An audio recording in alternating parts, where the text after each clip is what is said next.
Okay. So uit my kamer uit is hier nog 'n kamer.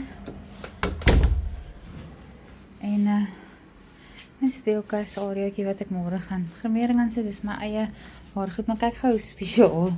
Liesel gee soveel aandag aan detail. Hier's nog 'n selfde soos myne haardroër en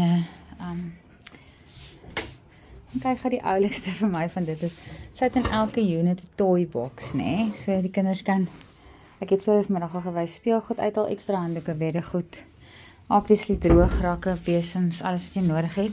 Ek het so lank klaar my blinding toegemaak, is 'n bietjie raserige buite.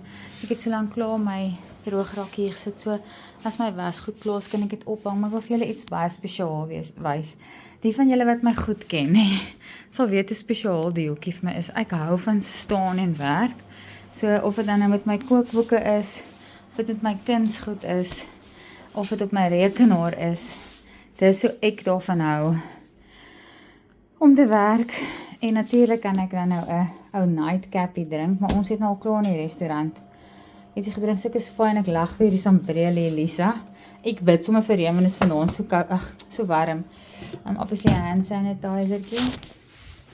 Ek wil net vir julle sê, of ek nou kan, ek sal 'n foto neem en dit plaas. Maar the fat expat maak vanaand my aand. Ek het so lekker gekuier. Lisa, ek het jou diep lief veel geraak in hierdie kort tydjie. En ja, ek gaan sommer nou 'n bietjie lê en TV kyk op die bank.